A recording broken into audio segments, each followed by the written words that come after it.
passado mais que presente. Centenário de conquistas de Rubens Maciel, sob a ótica do professor Carlos Gottschel, é o tema da terceira palestra do ciclo de conferências URGS 80 anos. Em O Centenário de um Ícone, Gottschel relembra o pioneirismo de Rubens Maciel na educação e saúde. Para isso, usa exemplos marcantes, como a criação da Enfermaria 29 e a implantação da residência médica no Rio Grande do Sul. Acompanhe com a gente. Eu, quando olho para Rubens Maciel, me lembro de uma frase de Platão para Sócrates: o mais sábio e o mais justo dos homens. Fosse o mundo governado por sabedoria e justiça, seria um paraíso, e não este caos de estultice e ganância que presenciamos. Por quê? Sabedoria pressupõe inteligência e conhecimento, e justiça pressupõe honestidade e coragem. E esse sentimento sempre me foi presente ao contemplar os ensinamentos e a obra de Rubens Maciel, que eu referencio como um dos maiores professores que esta universidade, que este país teve. Rubens Maciel nasceu em 1913 em Santana do Livramento, filho de Érico Maciel e de Ida Garcia Maciel. Infelizmente, aos 5 anos de idade, perdeu a mãe, vitimada pela epidemia de gripe espanhola, em 1918. Rubens Maciel teve sempre os ensinamentos e assistência do seu pai, a quem reverenciava como um excepcional orador, advogado, e dele recebeu lições de cidadania, de respeito e acolhimento ao direito. A influência sobre Rubens Maciel sempre foi muito grande. Mas devido a discordâncias políticas da época, Érico Maciel, por 2 vezes, se exilou no Uruguai. Isto retardou a escolaridade de Rubens Maciel, que aprendeu a ler aos 6 anos de idade, mas só foi frequentar uma escola aos 11 anos de idade. Entretanto, a sua inteligência auferiu benefícios do Tesouro da Juventude. Os mais antigos talvez conheçam essa coleção de 18 volumes, que é uma espécie de uma enciclopédia de conhecimento, que entesoura várias áreas do saber. Pois Rubens Maciel, a partir dos 6 anos, leu todo o Tesouro da Juventude, mas só foi entrar numa escola aos 11 anos de idade. E outra grande influência que teve na vida foi depois do seu professor no colégio. Mas aqui está a coleção do Tesouro da Juventude, que foi utilizada pelo nosso mestre e que intacta. Ele passou depois ao seu filho Paulo, que aqui está presente, essa coleção com tão comovente bilhete. Vejam só. Querido Paulo, há meses planejo escrever uma dedicatória para esta coleção. Ela foi para mim um verdadeiro tesouro. Como sabes, tardei muito a ser levado a uma escola. Em verdade, só com 11 anos comecei a frequentar um colégio. O Tesouro da Salvação o Tesouro da Juventude foi minha salvação. Nele aprendi um pouco de tudo, até versos, alguns dos quais recordo até hoje. Sabendo ler desde os 6 anos e familiarizado com o idioma espanhol, porque inclusive morei em Rivera, pude entender quase tudo e habituei-me a recorrer ao dicionário. Para ti ele terá outros usos. Servirá inclusive para recordar este teu velho pai e amigo. 1000 abraços do Rubens. Outra influência muito grande na vida de Rubens Maciel foi o seu professor primário, Pedro Alcântara Comas, que hoje é nome de rua em Rivera. Desculpe, em Santana do Livramento. O seu Pedro, como era chamado, mestre escola do interior, tinha um tino pedagógico extremamente aguçado. E esse tino pedagógico impressionou Rubens Maciel durante toda a vida. Para o ingresso na escola, ele fazia entrevistas individualizadas com os alunos e colocava numa classe conforme o conhecimento apresentado pelo candidato, não aquele escalonamento obrigatório de um ano após o outro. Se o indivíduo era mais apto numa determinada matéria, ele poderia ir para o 3º ou 4º ano, enquanto que se estivesse mais atrasado noutra, ficaria no 2º. Então, era um respeito ao ritmo do aluno, uma flexibilização do ensino. E um dia, fez uma pergunta que só Rubens Marcelo respondeu. O professor perguntou, usas calça curta ou comprida? Ele disse, curta, professor. Pois deverias usar comprida. Porque calça comprida naquele tempo significava o aluno mais adiantado. O Rubens Maciel, talvez o mais importante educador médico do Brasil no século XX, não esqueceu o seu professor primário e depois, nas altas elucubrações da sua inteligência para o ensino superior, propôs um esquema de flexibilização semelhante ao ensino. E em 1994, escreveu este artigo num jornal de circulação estadual, Pedro Comas, o pedagogo. Pedro Comas nunca tinha feito nenhum curso de pedagogia, aquilo era intuitivo. Mas neste escrito, então, o nosso professor louva toda a vocação e o desempenho e os ensinamentos do seu velho mestre escola. Em 1932, Rubens Maciel ingressa na Faculdade de Medicina de Porto Alegre. Em seguida, é reconhecido a sua inteligência brilhante, o orador insubstituível e o líder estudantil.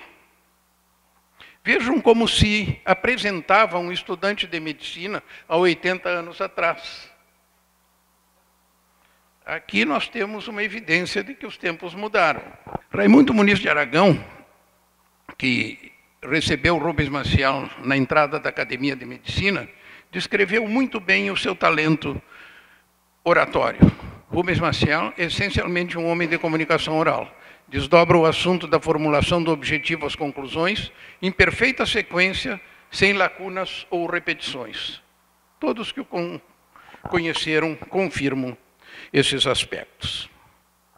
Mas também, Rubens Maciel era fluente em português, espanhol, francês e até inglês. Na visita do grande médico espanhol Gregório Maranhão a Porto Alegre, ele foi escalado para saudá-lo na Faculdade de Medicina, ainda estudante, e fez uma saudação brilhante num espanhol perfeito, como ele falava perfeitamente o espanhol e também o francês. Então, muitas coisas não ficaram escritas, mas ele deixou também muitas coisas escritas. Uma delas foi essa, nós os alunos que já estávamos lá. Ele aparece no centro da foto e recria o ambiente universitário da primeira metade do século XX, mostrando que os alunos de então apresentavam reivindicações muito mais elaboradas do que o engessado ensino de então. Muitas propostas dos estudantes foram depois incorporadas ao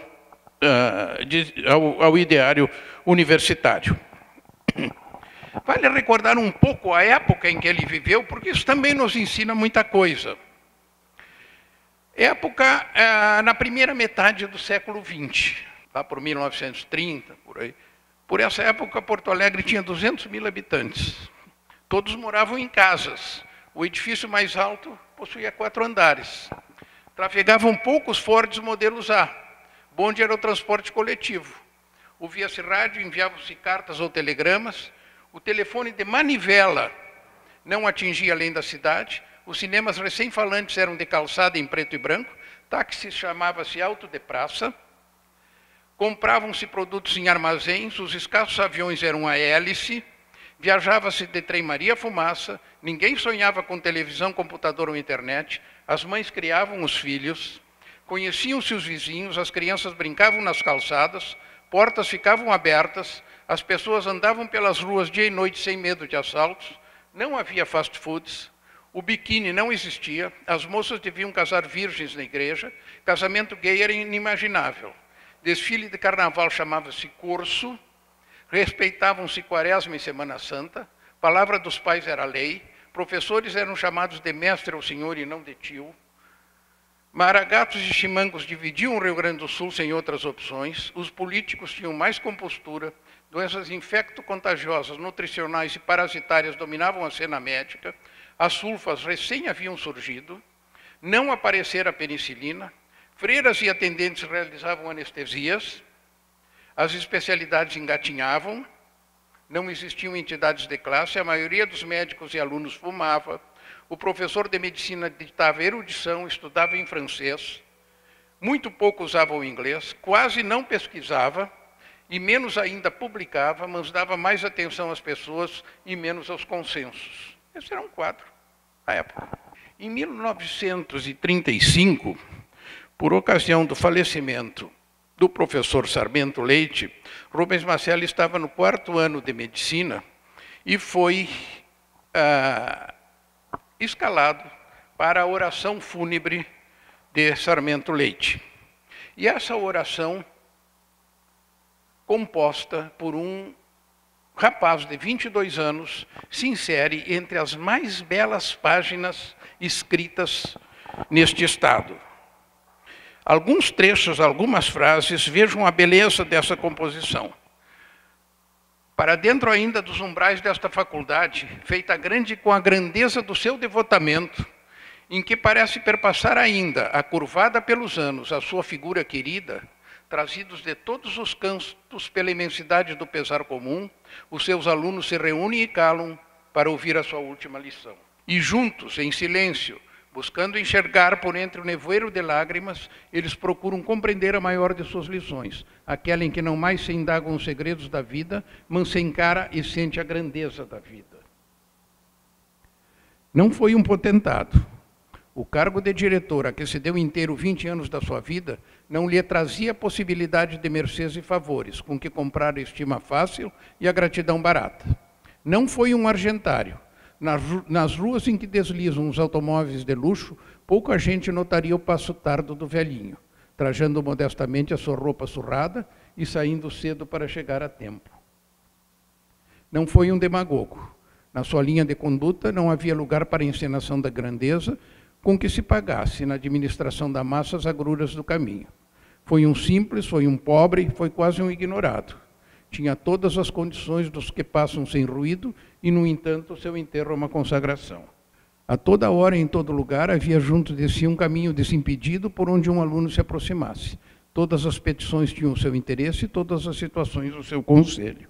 Como tesoureiro exigia, como diretor perdoava, e houve, muitas vezes, na magreza do seu orçamento, cortes a fazer para pagar as liberalidades do coração.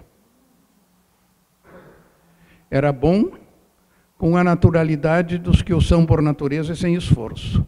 Quando todos se agitam neste mare magnum, que disse o insigne mestre, é a hipertrofia dos direitos, ele continuou sempre na observância estoica do que considerava deveres. Vejam a beleza dessas frases. O professor Rubens Maciel foi casado com a dona Odete Schuller Maciel. Foram companheiros por mais de 50 anos, até que, em 1997, dona Odete faleceu, e o professor, então,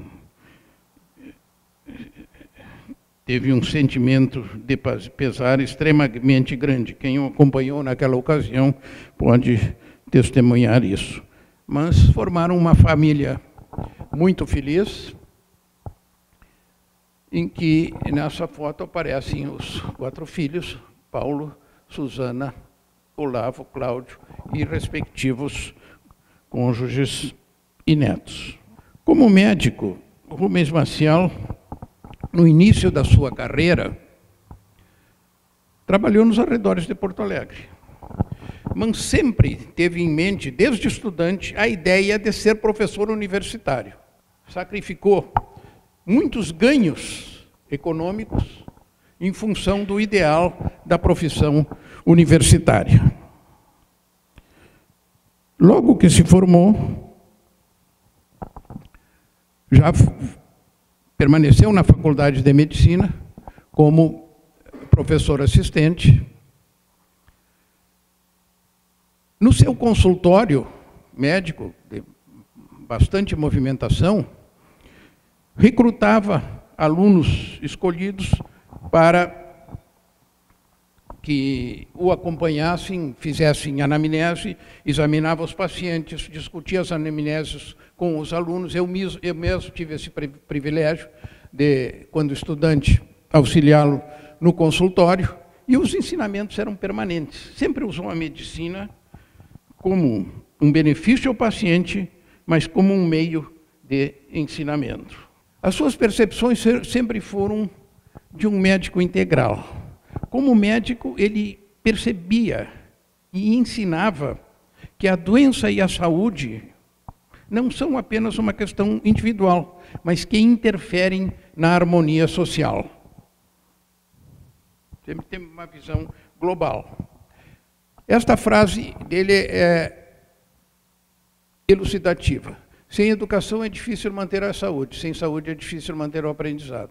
São variáveis que se interrelacionam e que têm de ser equacionadas em seu conjunto. Ele antecipa com isso ideia de constituição de equipes de saúde comunitária, hoje na primeira linha de atendimento à população.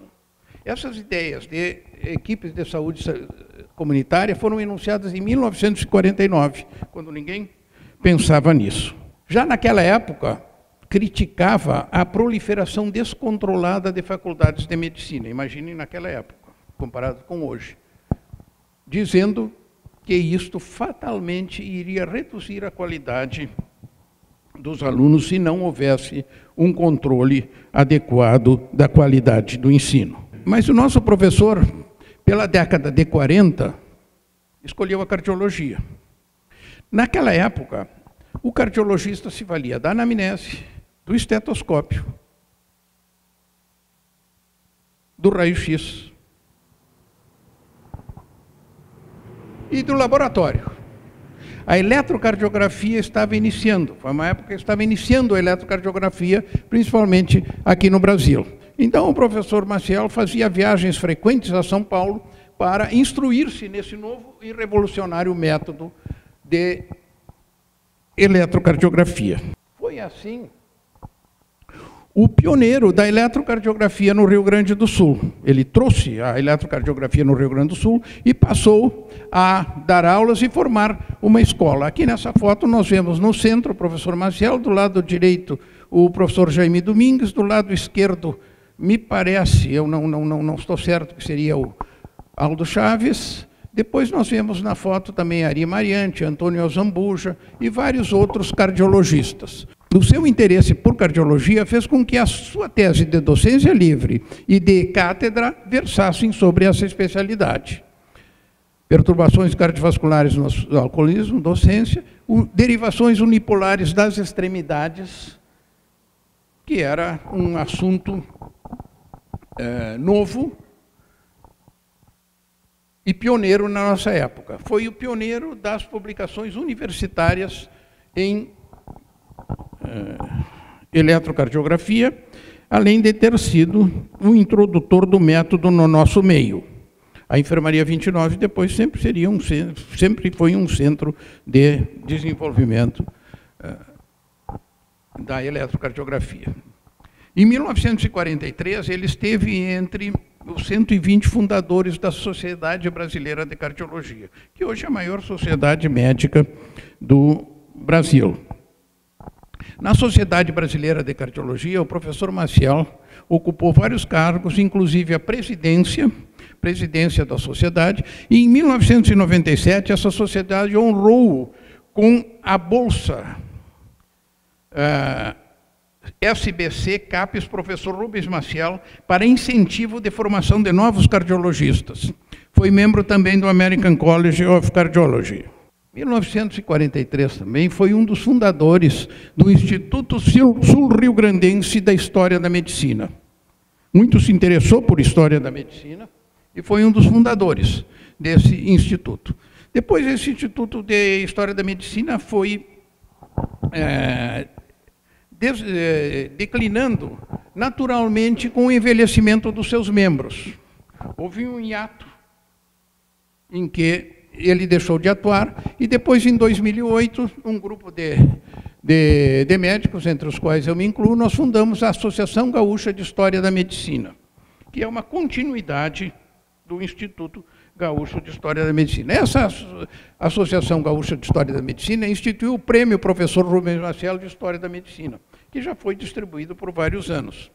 A Associação Gaúcha já produziu 3 livros, já fez 3 congressos, distribuiu prêmios e organiza encontros de história da medicina. Mas o interesse pelo ensino, a vocação para o ensino, desenvolveu-lhe o interesse pela pedagogia. Em 1937, formado em medicina, Rubens Maciel foi a um encontro em Buenos Aires. O chefe da delegação era o professor Eliseu Paglioli, que foi reitor dessa universidade e paraninfo fundador. Chegando em Buenos Aires, ele foi convidado para fazer uma palestra, mas não tinha preparado nada. Então, sugeriu fundamentos da pedagogia médica, meio de improviso. Uma palestra tão brilhante que imediatamente foi reconhecido como expert no assunto, pelos circunstantes e pelo próprio chefe da delegação, que era o Eliseu Paglioli. Anos depois, um autor americano usou o termo pedagogia médica. Aí Rubens Maciel escreveu para ele dizendo que ele já tinha feito isso, já tinha usado esse termo na palestra em Buenos Aires. Infelizmente, o senhor não publicou a palestra, então a primazia não é sua, é minha. Mas era assim o professor, era um verdadeiro encantador de plateias. Em 1949, começou a examinar vestibular. Naquela época, os vestibulares eram orais também. Então, vestibular de medicina, e ele examinava no vestibular de medicina, ele examinava física também. Examinava física no vestibular de medicina. E nessa ocasião, entrevistou um candidato que mostrava grande conhecimento, desenvoltura, facilidade de expressão, impressionou vivamente. 3 anos depois, o candidato chegou na porta da enfermaria 29, solicitando estágio. O professor recebeu e disse: seja bem-vindo, doutor Mário Rigato. Era o Rigato, que foi, depois, durante muitos anos, também um membro da enfermaria 29. O professor Maciel mudou o conceito de examinador. Aquela feição do examinador furioso, ralador, procurando defeitos nos alunos, foi substituída por um diálogo permanente e elucidativo, em que o professor conduzia o assunto conversando. Sem ser bonzinho ou condescendente, quando o aluno não era bom, também não era aprovado, mas jamais humilhou ninguém. O professor Maciel nunca usou a sua inteligência para humilhar alguém. Você assistiu à primeira parte da conferência Centenário de um Ícone, com o professor Carlos Gottschall. Na semana que vem, apresentaremos a segunda parte dessa palestra. Obrigado pela companhia e até a próxima!